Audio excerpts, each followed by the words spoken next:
विद्यार्थी मित्रांनो, सह्याद्री ट्युटोरियल्समध्ये तुमचं स्वागत आहे. चला, दुसरा topic mechanical properties of fluid. ह्याचे ना आपण सगळे क्वेश्चन डिस्कस करूया. त्यानंतर कुठला प्रश्न परीक्षेत आलाय ते नेहमीप्रमाणे डिस्कशन करूया. मग आपल्या लक्षात येईल, अरे ठराविकच प्रश्न परत परत रिपीट होत आहेत. नंतर आपण काय करूया, की डिलीटेड पार्ट कुठला होता याचा विचार करूया आपण. ओके. मग त्याच्यावर यावर्षी प्रश्न येऊ शकतात. मग ते पण क्लिअर केलं पाहिजे. मग अशा रीतीनं हा टॉपिक जर परफेक्ट क्लिअर केला, न्यूमेरिकल्स सॉल्व्ह केलेले न्यूमेरिकल तर क्लिअर करूया आपण. मग असं झाल्यानंतर टॉपिक सोपा जाणारच आहे आणि आपल्याला पेपर पण सोपा जाणार आहे. मग या टॉपिक मध्ये भरमसाठ प्रश्न आहेत. 7 मार्काला ना शेवटी टॉपिक. मग माझी इच्छा काय माहितीये का, तुम्ही सुरुवात कुठून करा माहितीये का, स्टोक्स लॉ पासून करा. ओके. नको त्याला स्टार करत नाही बरं का, नंतर आपण परीक्षेत प्रश्न आले त्यांना स्टार करूया. स्टोक्स लॉ पासून सुरुवात करा. नंतर स्ट्रीमलाईन फ्लो, टर्ब्युलंट फ्लो हा डिफरन्स करा. त्याच्यानंतर velocity gradient, Newton's law of viscosity, विस्कॉसिटीची डेफिनेशन करा. त्याच्यानंतर कॅपिलॅरिटीचे ॲप्लिकेशन करा. अँगल ऑफ कॉन्टॅक्ट कोणत्या फॅक्टर्सवर डिपेंड आहे ते करा. त्याच्यानंतर तुम्ही pressure due to liquid column करा. सगळ्यात सोपं आहे. पास्कल्स लॉ करा. Laplace law of spherical membrane करा. Page number 34 cohesive force, adhesive force, range असं काहीतरी डेफिनेशन 5-6 आहेत. हे सगळ्या डेफिनेशन करा. मग जरा मनाला कॉन्फिडन्स येईल की नाही? नाहीतर पहिलं डेरिव्हेशन अवघड आहे, हे अवघड आहे असं करत बसू नका. बरं प्रश्न कोणते आहेत ते बघूया आपण आता. बर्नॉलीज इक्वेशन आणि ॲप्लिकेशनला मी महत्वाचं म्हणतोय कारण हे येऊ शकतं. इक्वेशन ऑफ कंटिन्युटी न्यूमेरिकल आलेलं आहे बोर्डच्या एक्झाम मध्ये सुद्धा किंवा माझे जे पेपर येतात मी हा प्रश्न बघितलाय. टर्मिनल वेलॉसिटी 2/9 r स्क्वेअर ची rho minus sigma upon coefficient of viscosity. Stokes law माहिती आहे 6 पाय इटा आरव्ही. त्याच्या खाली न्यूमेरिकल आहे ते पण करायचं आहे आपल्याला लक्षात घ्या. त्या डेफिनेशन रेनॉल्ड्स नंबरच्या value streamline flow, turbulent flow साठी. स्ट्रीमलाईन टर्ब्युलंटचा डिफरन्स पुस्तकात व्यवस्थित दिलाय. कमीत कमी यार 2 पॉइंट तर लिहा. इथं जे आहे ना, ओके, समजून घ्या. कॅपिलॅरिटी, राईज इन द कॅपिलरीचं एक्सप्रेशन, या 2 मेथड आहे. प्रेशर डिफरन्स आहे, फोर्स रिझॉल्व्ह करून दोन्ही मेथडनं तुम्हाला आलं पाहिजे हे एक्सप्रेशन. कॅपिलॅरिटी त्याचे ॲप्लिकेशन आहेत. अँगल ऑफ कॉन्टॅक्ट मी तुम्हाला बोललो होतं. Surface tension, surface energy relation नाही का, अशी डायग्राम आहे बघा. फिल्म स्लाइड होते. इम्पॉर्टंट आहे, मोस्ट इम्पॉर्टंट आहे. Surface tension on the basis of molecular theory 3 मार्काला परीक्षेला नुसतं थिओरेटिकल आहे. 3 मॉलिक्यूल घ्यायचे, एक कंप्लीटली बुडालेला घ्यायचा, एक बरोबर सरफेसवर घ्यायचा आणि थोडा सरफेसच्या खाली घ्यायचा लक्षात घ्या. मग त्यावर रेंज ऑफ इन्फ्लुअन्स घ्यायचा. मग तेव्हा डाउनवर्ड जाणार आहे का आहे ठिकाणी राहणार आहे हे कळेल तुम्हाला. नेट फोर्स काढायचा.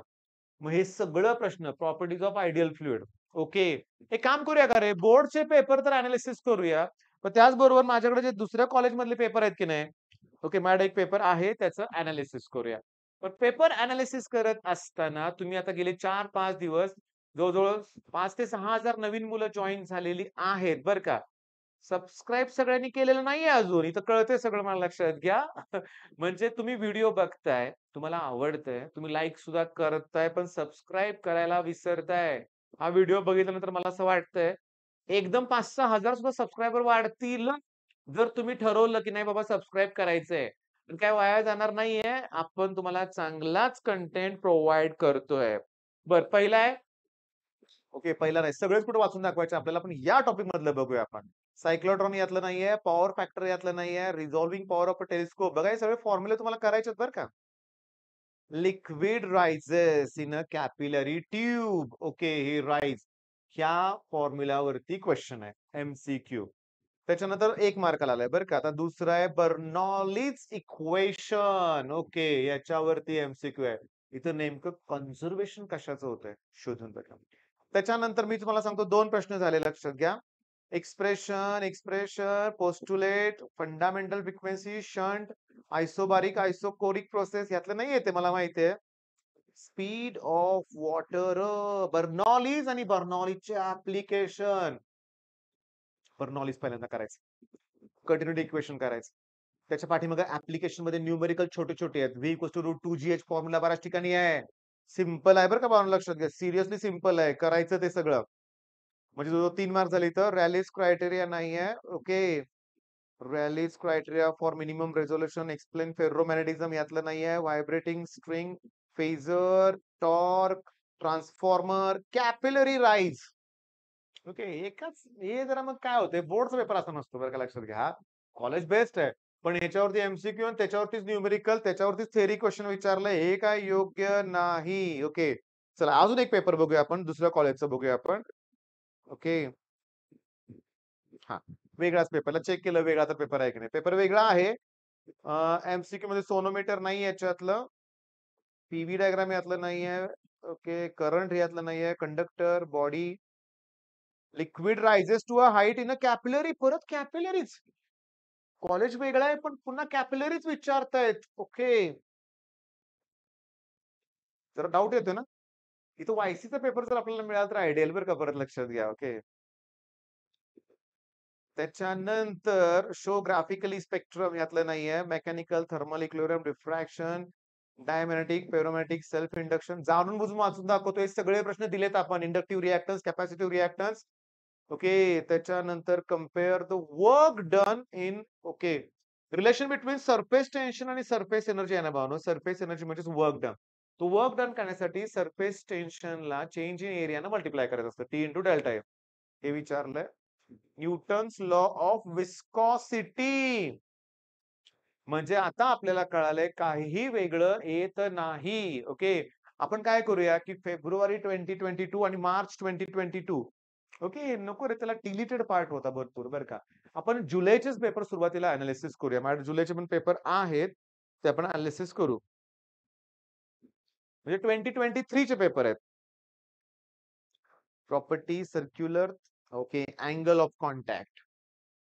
अँगल ऑफ कॉन्टॅक्ट वरती प्रश्न आहे. म्हणजे ते कम्प्लिटली वेट्स तसलं दिलंय बघा त्यांनी, ते शोधा. Ideal voltmeter, average value, electron, friction, electric field intensity, velocity. VSA मध्ये काही नाही आलं. कोएफिशियंट ऑफ विस्कॉसिटी विचारलंय. कोएफिशियंट ऑफ विस्कॉसिटीची डेफिनेशन विचारले. एसआय युनिट विचारलंय. Okay. Free vibration, force vibration सगळे तेच प्रश्न आहेत. सेक्शन सी बघूया आपण आता. Postulate, magnetisation, magnetic intensity, characteristics of photo electric field, internal resistance म्हणजे पोटॅन्शियोमीटरचं ऍप्लिकेशन आहे ते. Biprism, current. मला चला सेक्शन सी मध्ये काहीच दिसत नाही अजून. Electric dipole. ओके. मग सेक्शन डी मध्ये जर पाहिजेच की याच्यावरती प्रश्न. Relation between surface tension and surface energy. आणि त्याच्यानंतर वर्क डन तिथलाच प्रश्न आहे. टोटल 4 मार्काला विचारलेला आहे. ओके. आणि आता शेवटचा पेपर जो जुलै 2023 चा पेपर आहे. ओके. Surface tension. ओके. त्याच्यावर इम्प्युरिटीज ऍड केल्यानंतर कोणता effect of impurities on surface tension. मी क्वेश्चन नंबर ऍड करतो बरं का. Effect of impurities on surface tension. Okay. Effect of impurities आणि टेम्परेचर ऑन सरफेस टेन्शन हे करा बरं का. ओके. व्हीएसए मध्ये एखादा प्रश्न आहे का बघूया. एंड करेक्शन यातलं नाही. Polar, non polar, potential gradient, gyromagnetic ratio, logic gate, condition for steady interference pattern, inductive reactance, capacitive reactance, law of length सगळं केलंय आपण. De Broglie's, radioactive decay, well of depth, diameter, excess pressure, Laplace law. Sir numerical 2 मार्काला आलंय. Excess pressure. Okay, show that deflection produced in the moving coil kilometer is directly proportional to a current flowing through its coil or vice versa. Period, beat frequency, orbital, Einstein, shortest, filament, capacitor, resistance. Okay, section C मध्ये काय मला दिसत नाही बरं का. आता section D बघूया आपण. Parallel access theorem, 1 mole, streamline flow, turbulent flow आणि terminal velocity न्यूमेरिकल आलंय. म्हणजे स्ट्रीमलाईन, टर्ब्युलंट आणि टर्मिनल वेलॉसिटी जे आहे त्याचं डेरिवेशन न्यूमेरिकल विचारलंय. बस दुसरं काही येणार नाहीये. हे प्रश्न करायचे. मोठ्या प्रश्नाला घाबरू नका मी सांगितले. छोटे छोटे प्रश्न यातले करा. हे डेरिवेशन इम्पॉर्टंट आहे. पण कळालं काय आपल्याला बघा. आतापर्यंत स्टोक्स लॉ कधीच आलं नाही. येणार. अजून काय आलं नाही आपलं आतापर्यंत जे यायला पाहिजे होतं. पास्कल्स लॉ त्याचं ऍप्लिकेशन नाही आलं. येणार चान्सेस आहेत. मग आपलं काय स्ट्रॅटेजी आहे?